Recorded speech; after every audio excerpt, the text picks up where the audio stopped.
นี้เป็นครั้งที่64ตรงกับวันที่12 มกราคม 2569ข้าพเจ้าในพระพัฒปิยะทยานขอเป็นหัวใจสาธยายพุทธมนต์ธรรมพุทธบูชาธรรมบูชาสังฆบูชาและเป็นอาจารย์บูชาแด่องค์พระโพธิเถระเจ้าองค์พิสุทธิ์ลุนองค์พระเดชปุตตะตระกูลครูบาอาจารย์พระเจ้าของวิชาจิตบดีขอเทวดาเจ้าทั้งหลายโปรดจงมาร่วมในการสวดสาธยายข้าพเจ้านี้ขอรับว่าในคุณพระตรัยครูบาอาจารย์และเทวดาทั้งหลายเราจงดลบันดาลจิตข้าพเจ้าเป็นสมาธิอันควรแก่การสวดสาธยายมนต์ต่อไปบทสวดชุนเทวดาสมันตาจักรวาเวสงฆ์รักขันฉันตุเทวดาสัตตมามุนินาจะสาสนันตุสังฆมุขดังสักเคกาเมจรุเปสิลิขีรัตเตจันตลิเกวิมาเนติเปรัตเตจคาเมตรุวะคาเนเอเยเอาตุมิเคเตอุมมาชยันตุเทวาชาละทักละวิสเมยคันตันนาคาทันติตาสันติเกยามุนิวัจนังสัตโวเมสุนันตุธรรมะสวกโลยัมปนัตตาธรรมะสวกโลยัมปนัตตาธรรมะสวกโลยัมปนัตตาบุษนมัสการสิ่งดีกระฐานน้ำมัทสสะพุทธโตสมาธิสัมพุทธสัพพุทธโตสมาธิสัมพุทธสัพพุทธโตสมาธิสัมพุทธสัจจกิริยาคาถา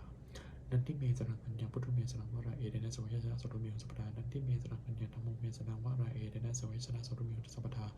นันทิเมสนังปัญญาสังโฆเมสนังวราเอเดนะสวัยชนะสุรุเมสุปดา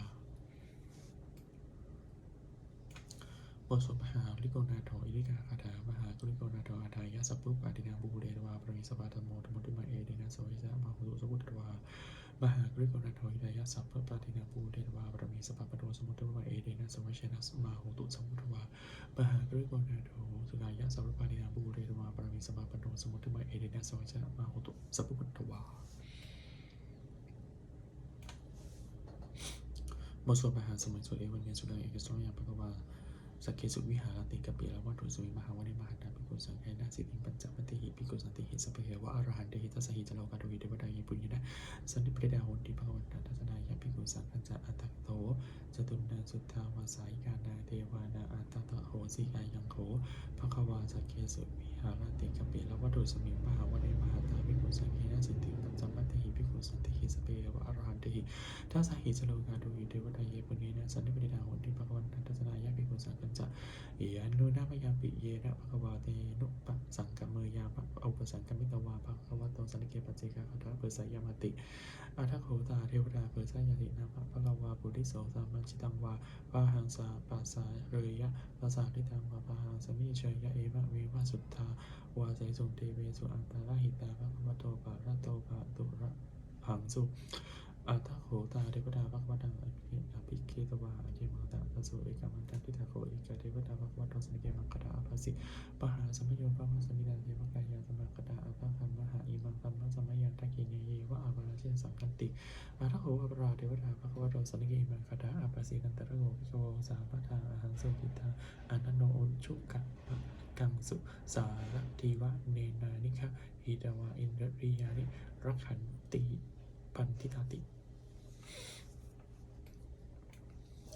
อาทัคโหปราเทวดาภควโตสันนิเกมังคตาอภัสสิชิตวาคีลาชิตวาปาลิกาอินตะคีลาโหหัสเมชัยเตสันเตนติจุตาวิมาลาจักุมาสตันตุสุสุนาคติอาทัคโหปราเทวดาภควโตสันนิเกมังคตาอภัสสิเยกินจิตพุทธังสนาคตาเสสนะเตกามิสันติยาปังโมมิงปหายะมนุสสังเทหังเทวกายาปาริปุเตสันติทิอาทัคโหภควาภิกขุอามันเตสิเยปุญญนะภิกขเวทัสสิโสโลกาโตจุเทวดาสันนิปติตาโหติตถาคตานังอัตถสนายะภิกขุสังฆัญจเยปิเตภิกขเวอาเหสุอติมัตถานังอรหันโตสัมมาสัมพุทธาเตสัมปิภควตาเอตปะมะเยวะเทวตาสันนิปติตาเหตุเสยะทัพพิมยหะเอตระหิยปิติเตภิกขเวภิปิสันติอนาคามุตตานังอรหันโตสัมมาสัมพุทธาเตสัมปิภควตานาเอตปะมะเยวะเทวตาสันนิปติตาภิปิสันติโสยตาภิมยหะเอตระหิอาจิกิสามิภิกขเวเทวกายานังนานามิกิติยิสามิภิกขเวเทวกายานังนานามิติสามิภิกขเวเทวกายานังนานามิตังสุตตังสุติกังวานาสิกาโรธาภยิสามิติเตวัมพันเตติภิภิกขโมขมโตปัจจตุปะภควาเอตระปุจจ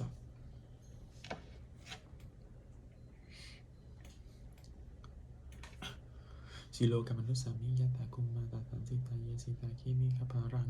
ปะหิตันตาสัมมาหิตาปุตุสีหาวาลินาสินาหาโลมาหาสาภิกุสัมพุโนโอทัตตมานาสาภิโตวิตตวิปัสสนมานาวิลาปิญโยปัจจเสเตนิตวาวะเนกปิลวัฏเวทันโดมานิสัตตาสาวเกสสเนระเตเทวะกายาอภินกันตาเตวิชานาตาภิกขโมเตจะอภปก การนุสุตวะพุทธศาสนาสันนาเตสัมพุทธโรอายานะอมุตุสานะสัสนะอาเปเกตาสัตตะมัตถกุงสหัตตะอัตตะสตาริงสัตตังเอเกสหัสสานะอมุตุสานะมัตถสุงอาเปเกนันตมัตถกุงทิตัตตะเพบุลาอาหุงตันจาสัพพังอภิญญายามวิกาดนะจักกุมัตตโตปริกิสตาสัมเกสตเนระเตเทวกายาอภิญกันตเตวิชานาตาภิกขโวเยวหังกิริกิสามิขิระหิอนุอุปโสสัตตหาสาวยักขากุมมากิปิลปัทวะอินทิมันตังสุติมันตวันนวันโดยสันติโนโมทัมนาภิกขโมเพื่อนังสมิติงวะนังบทสาธาคีราติสาหาสายขานานาวันนิโนอิทิมันตังสุติมันตวันนวันโดยสันติโนโมทัมนาภิกขโมเพื่อนังสมิติงวะนังเอเจโตโสหาสาสายขานานาวันนิโนอิทิมันตังสุติมันตวันนวันโดยสันติโนโมทัมนาภิกขโมเพื่อนังสมิติงวะนังโมทัมนาเวสามิตาปัญจสัตตายขานานาวันนิโนอิทิมันตังสุติมันตวันนวันโดยสันติโนโมทัมนาภิกขโมเพื่อนังสมิติงวะนังกุมพิโรราชาไคโกเวปุตละสะนิวิเนสนังพิญโยสนังสัตตหาสังยขานังปุริยสติภูมิพิโรราชาไคโกโสภาคาสมิงติงวนาปุริมันสัตถิสาราชาทัตตารัตโสปัสสสติคันธันตนาเทปติมหาราชายสันสิโสบุตรปิตโสภาภูอินทนมาพระลาอิทิมุตชุติมุตวันนวันโนยสัสสินโมทัมนาภิกขโมเพื่อนันสมิงติงวันนาทักกินาจติสาราชาวิโรธปัสสสติบุพพันธานังอธิปติมหาราชาสันสิโสบุตรปิตโสภาภูอินทนมาพระลา